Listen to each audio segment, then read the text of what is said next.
Well, hello, and welcome back to another episode of Medium Well with Psychic Sharon Rose.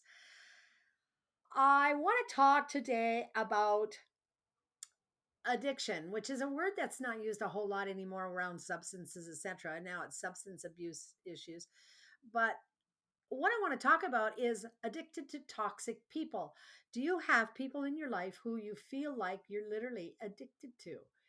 And there's ways to know, and you're going to find, because it's very real and it's a very real struggle for a lot of people. They find that they may end up in relationship after relationship after relationship, and they can't seem to find anybody they can count on, depend on. And why do they do that? Why is there a pattern that people tend to pick their significant others that do all these things that make you feel bad about yourself? um, Now, don't get me wrong, you're not addicted. If you've only been dating one person that was really a horrible person, then that's not an addiction or even considered close to that mindset. I'm talking about serial dating or meeting up with people that seem to have the similar types of personalities. And so, what I want to do is, I want to share with you 8 signs that you're addicted to bad relationships, okay, and how to break the cycle. I'll give you some tips on how to stop the process as well. So, the first one is you've never been able to find emotional support from a partner. Oh, by the way, before we go any further, I'm going to be pulling cards from the romance angels at the end of this. So please don't go away. Okay. Listen all the way through. So let's go back to, you've never been able to find emotional support from a partner. A lot of that kind of mindset or thinking tends to go, toxic relationships tend to lean us towards our lifestyle that we developed as we were growing up. Healthy relationships begin when you're a child.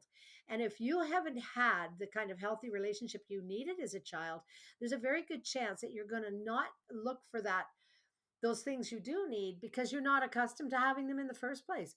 So, having emotional support from a partner, if it's never been a part of your story, you don't know what that feels like and you don't know what that looks like. So, you're going to be drawn to significant others that um, don't understand you very much and don't want to listen to you. Um, and so, you want to ask yourself, have any of your significant others been kind to you and actually listened to you? Or are they there when you need it the most?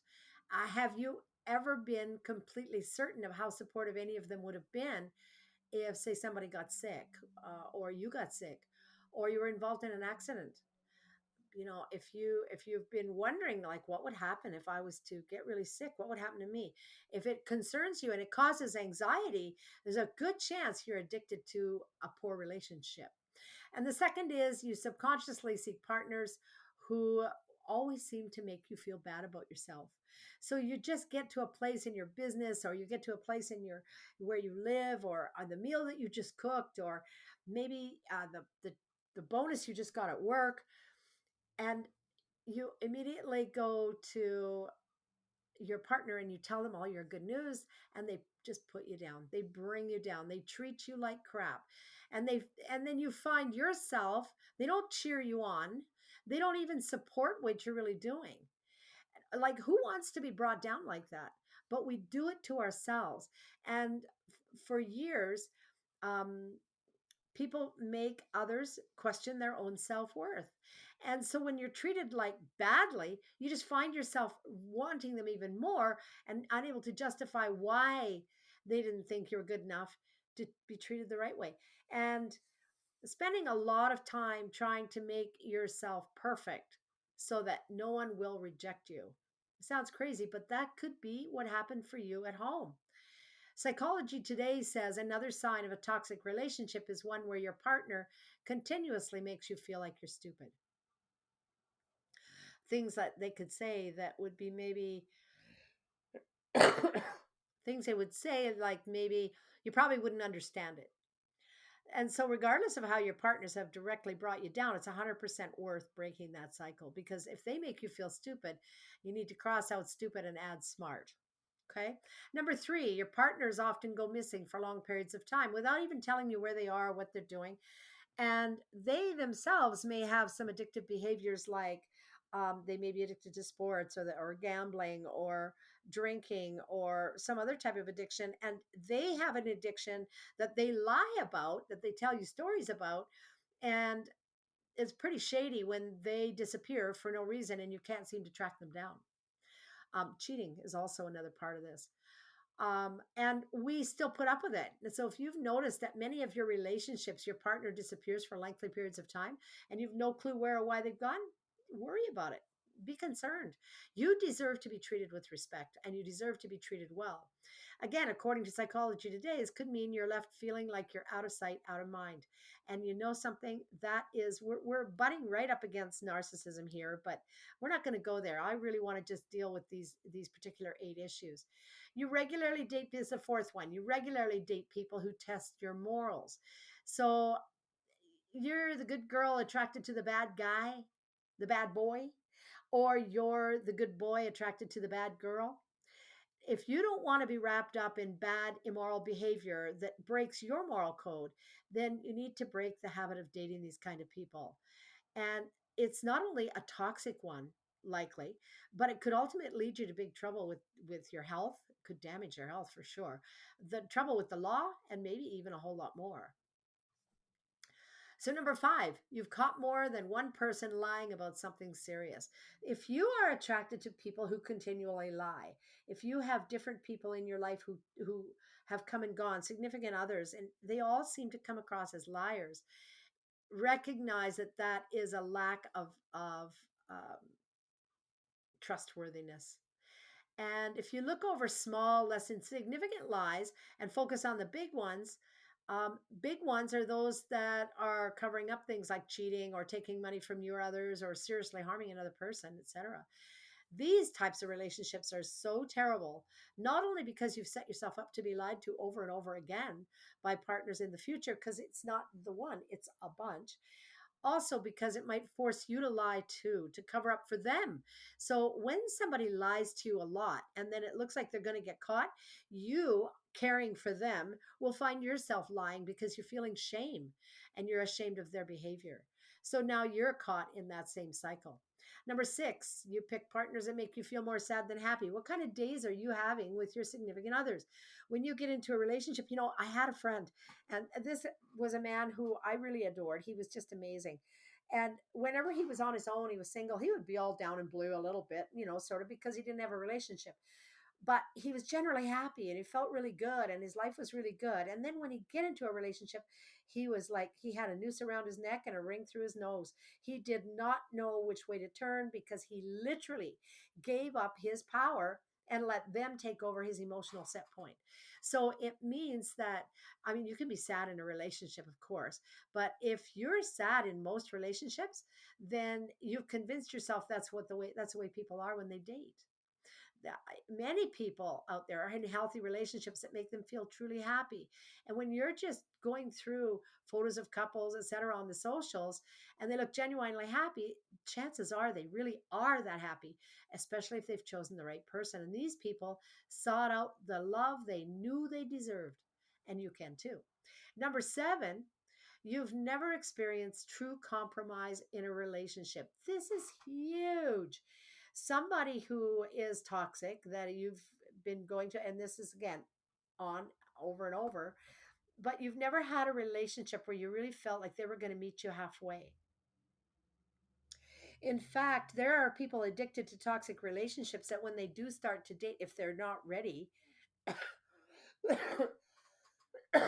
if they're not ready or they haven't gotten over their own insecurities, then they'll meet somebody that will compromise in the relationship and meet them halfway, but they'll punt them to the curb.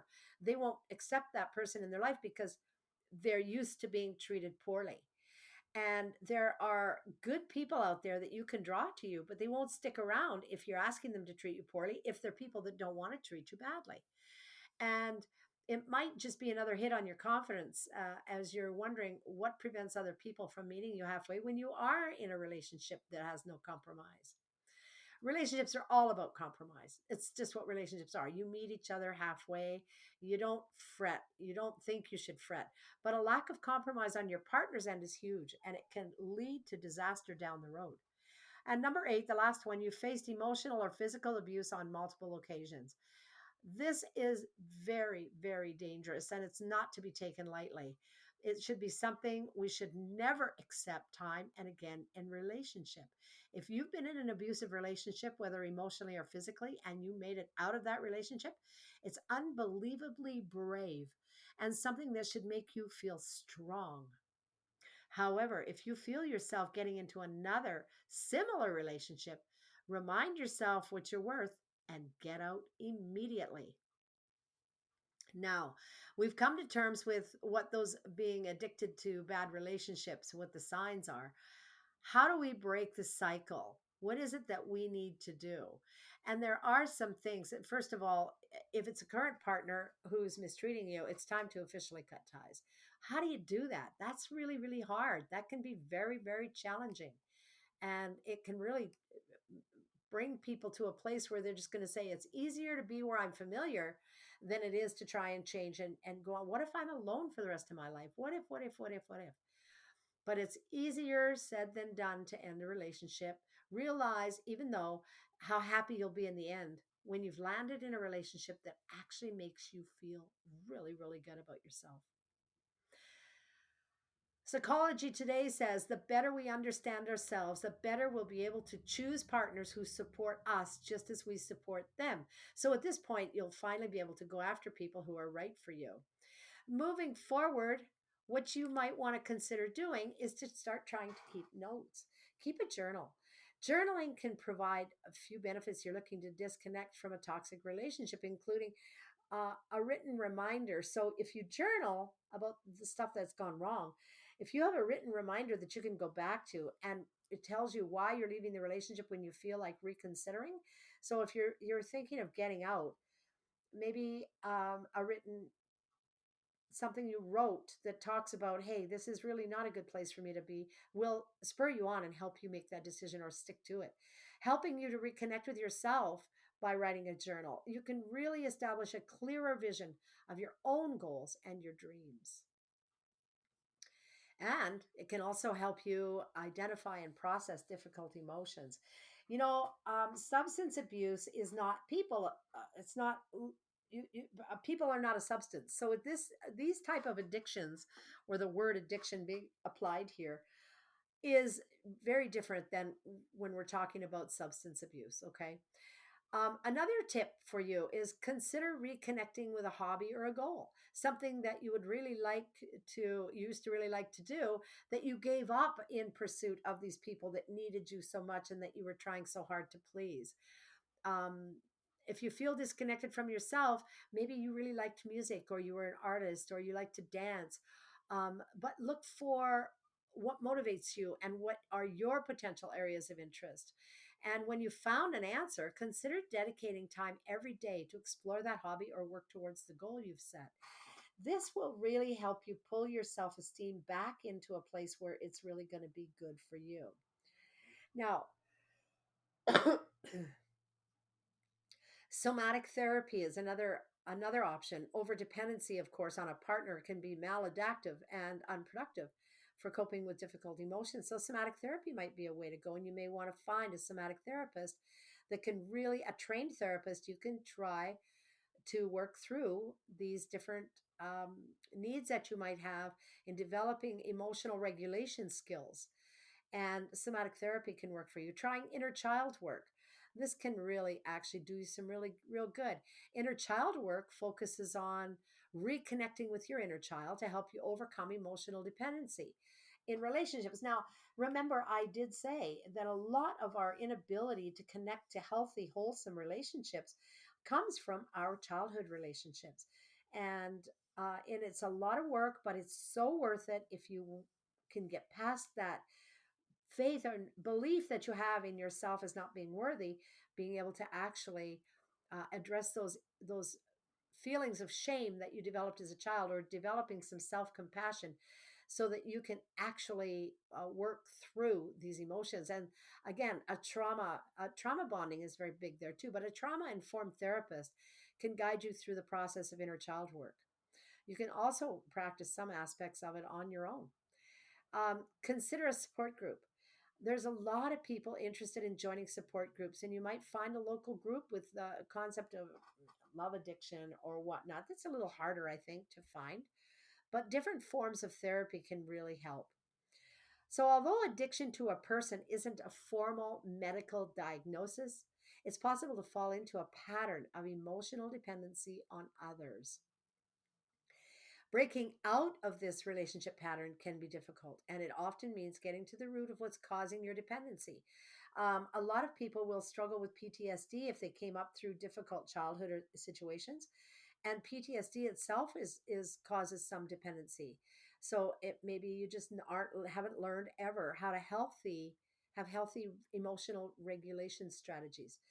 Patience, patience. Be patient and be self compassionate. It can really, really help you through this process. Okay. So I hope that's going to help you just a little bit. But, don't be hesitating. Don't hesitate at any point ever to find a therapist. Um, don't hesitate because a good therapy, there's nothing that can replace it. And it can make a huge difference for you. Now, I picked a couple of cards from the Romance Angels, and I have two of them here. And one of them is called Flirt. And it says, extend your light-hearted energy to others. When you do that, if it's not reciprocated, walk away. Walk away. If you extend your light-hearted energy to others and they poo-poo on your parade, walk away. Maybe run away. And the next card is, it's safe for you to love. Open your heart to give and receive the highest energy of all, which is love. Allow yourself to receive love. Don't feel like you haven't got a choice. Don't feel like you must settle for being treated as less than. Okay? So be good to yourself. Treat yourself with respect. Thank you for popping in. I hope this gives you a little bit of guidance, and I look forward to talking to you again next time. Namaste, and I'll see you again from Sharyn Rose.